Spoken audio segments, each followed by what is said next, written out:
Hello friends, ఎలా ఉన్నారు? మేమైతే చాలా బాగున్నామండి. ఈరోజు మన వీడియోలో చిట్టి చిట్టి కాకరకాయలతో ఫ్రై ఈజీగా ఎలా తయారు చేయాలో నేనైతే చూపించబోతున్నాను. మీరు కూడా చూసేసి ఒకసారి అయితే ట్రై చేసేయండి. ఈ కాకరకాయ ఫ్రై అయితే చేదు లేకుండా ఎవ్వరు తినని వాళ్ళు కూడా ఇష్టంగా తినేలాగా అయితే నేనైతే చూపించబోతున్నాను అనమాట. మనం ఫస్ట్ అయితే ప్రాసెస్ అయితే స్టార్ట్ చేసేద్దాం.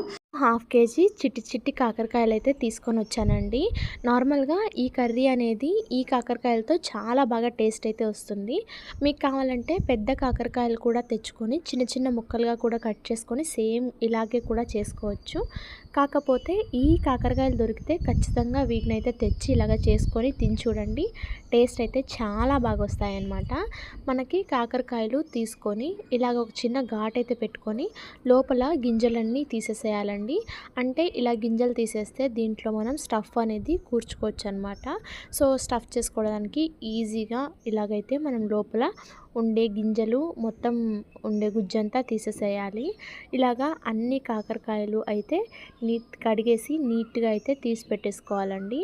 ఇవన్నీ ఒక కుక్కర్లో అయితే వేసేసుకొని మనకు దాంట్లో కొంచెం వాటర్, దాంట్లోకే కొంచెం ఉప్పు వేసేసి మనము కుక్కర్లో అయితే ఒక విజిల్ వచ్చే వరకు అయితే ఉడికించుకోవాలండి.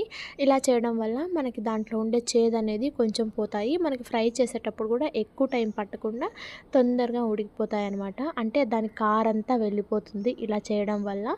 సేమ్ చెప్పాను కదండి, ఇలాగే మనం పెద్ద కాకరకాయలు కూడా చేసుకోవచ్చు. తర్వాత కాకరకాయలకి స్టఫ్ని అయితే మనం రెడీ చేసుకుందామండి. దీనికైతే నేను పచ్చి కొబ్బరి అయితే వాడుతున్నాను. మీ దగ్గర పచ్చి కొబ్బరి లేకపోతే ఎండు కొబ్బరి కూడా వాడుకోవచ్చు అనమాట. కాకపోతే ఏది వాడినా కూడా చాలా బాగా అయితే టేస్ట్ అయితే వస్తుంది. దాంట్లోకే కొన్ని తెల్లగడ్డలు, కొన్ని ఎండుమిర్చి అయితే వేసుకొని దాంట్లోకే కొంచెం ఉప్పు కూడా వేసుకొని మనం మిక్సీకి అయితే పట్టేసుకోవాలి. ఇలాగా ఫైన్గా పౌడర్ అయితే చేసుకోవాలండి. ఇంతలోపల మనకి విజిల్ అయితే వచ్చేసింది. సో మనకి ఇలా కొంచెం చేయడం వల్ల మనకి దాంట్లో చేదు కారంతా వెళ్ళిపోతుందండి. సో మన కాకరకాయలు అనేవి అంత చేదుగా అయితే అనిపించదు. మనకి విజిల్ పోయిన తర్వాత ఇలాగ కాకరకాయలను అయితే మనం డ్రైన్ చేసుకోవాలి. అంటే ఎక్స్ట్రా వాటర్ అంతా తీసేసుకోవాలి. ఉడికించుకునేటప్పుడు మనం ఎక్కువ వాటర్ వేయకుండా కొంచెం వాటర్ వేస్తే సరిపోతుందండి. ఇలాగా మనం ఉడికిన కాకరకాయల్లోకి మామూలుగా గుత్తి వంకాయకి కూరకి పెట్టుకుంటాం కదా, సేమ్ అలాగే ఇలాగ కాకరకాయలను అయితే పిండేసుకొని ఈ పొడిని అయితే దాంట్లోకి కూర్చేసుకోవాలన్నమాట. మనం ఎంత చిన్న ఘాట్లు పెట్టుకుంటే మనకు అంత స్టఫ్ అనేది లోపలే ఉంటుంది. నేను చూపిద్దామని చెప్పేసి అన్నీ కొంచెం పెద్ద ఘాట్లు అయితే పెట్టేశాను. కాకపోతే ఇలాగ మనకి కాకరకాయల్లోకి నిలిస్తే చాలండి, చాలా బాగుంటుందన్నమాట. పిల్లలు కూడా తినేస్తారు. మా పాప యాక్చువల్లీ తిందు, కానీ మా పాప అయితే ట్రై చేసిందండి. అంటే అది చేదు ఉండడం వల్లే కదా పిల్లలైతే తినరు. చేదు లేకపోతే వాళ్ళు కూడా ఇష్టంగా అయితే తింటారనమాట. ఇలాగా ఈ పొడితో ఒక కాకరకాయ వేసుకొని కూడా మనమైతే అన్నం అయితే ఈజీగా తినేయచ్చు అనమాట. సో మీరు కూడా ఖచ్చితంగా అయితే ట్రై చేసేయండి. ఎక్కువ ఇంగ్రీడియంట్స్ కూడా ఏం అవసరం లేదు. ఇది ఈజీగా అండ్ సింపుల్గా అయిపోయే రెసిపీని. తరచూ కాకరకాయ తినడం వల్ల మన బాడీ ఇన్ అండ్ అవుట్ రెండు కూడా చాలా బాగా పనిచేస్తాయన్నమాట. అంటే మన బ్లడ్లోని షుగర్ లెవెల్స్ని కంట్రోల్ చేస్తుంది. అలాగే మన స్కిన్ మీద ఉండే ప్రతి కణంని అదైతే క్లియర్ చేస్తుందన్నమాట. అంటే చెడు వ్యవస్థనంతా తీసేసి మన బాడీ అనేది సక్రమంగా పనిచేసేలా చూస్తుంది.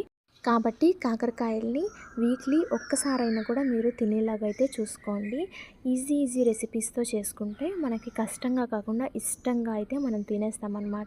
కాకరకాయల్లోకంతా స్టఫ్ చేసుకున్న తర్వాత పాన్లో కొంచెం ఆయిల్ అయితే వేసేసుకొని ఇలా చూపిస్తున్న విధంగా కాకరకాయలను అయితే పెట్టేసుకోవాలండి. మనకు దీనికి ఎక్కువ ఆయిల్ వేసుకుంటే వేస్ట్ అవుతుంది. కాబట్టి మనకి కాకరకాయలు క్వాంటిటీని బట్టి ఆయిల్ వేసుకుంటే కరెక్ట్గా సరిపోతుందన్నమాట. ఇలాగా పెట్టేసుకున్న తర్వాత తొందరగానే మనకైతే ఉడికిపోతుందండి. అంటే కాకరకాయలు ఆల్రెడీ ఉడుకుంటాయి కాబట్టి మనకు ఆ స్టఫ్ అనేది ఉడికితే సరిపోతుంది. సో ఇలాగా కొంచెం రివర్స్ అటు ఇటు తిప్పుకుంటూ కొంతసేపు అయితే వేయించుకోవాలి. దీంట్లోకి ఎక్స్ట్రా వేరే ఏ మసాలాలు అవసరం లేదు. ఇలాగైతే ఖచ్చితంగా ఒకసారి అయితే ట్రై చేసి చూడండి. బాగా వస్తే ఖచ్చితంగా కామెంట్ చేసేయండి. అంటే నా వంటలు బాగుంటాయా లేదా అని నాకు కూడా తెలుస్తుందన్నమాట. ఇవి కొంచెం ఫ్రై అయిన తర్వాత మనకు ఏమన్నా ఎక్స్ట్రా మిక్చర్ అనేది మిగిలితే దాన్ని కూడా వేసేసుకొని కొంతసేపు అయితే ఫ్రై చేసేసుకోవాలి. మన ఛానల్ కానీ కొత్తగా ఎవరైనా చూస్తున్నట్లయితే సబ్స్క్రైబ్ చేసుకోండి. అలాగే వీడియో నచ్చితే లైక్ చేసేసేయండి. సో ఎవరికన్నా కాకరకాయలు ఇష్టం లేకుండా అంటే వాళ్ళకు కూడా ఈ రెసిపీని అయితే షేర్ చేసేసి ఒకసారి అయితే ఇలాగ ట్రై చేసి చూడమని చెప్పండి. ఏదైనా కూడా మనం ట్రై చేయందే దానికైతే పేరు పెట్టకూడదు. ట్రై చేసి నచ్చకపోతే నచ్చలేదని వదిలేయాలి. ట్రై చేయకముందే కళ్ళతో చూసైతే మనం జడ్జ్ చేయకూడదనమాట.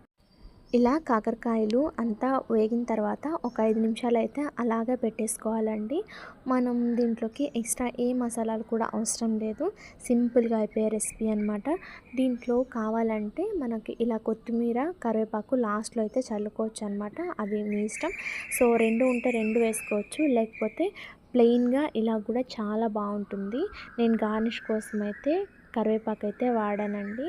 సో దీన్నైతే మనము రైస్ చపాతీలోకి తినొచ్చు అనమాట.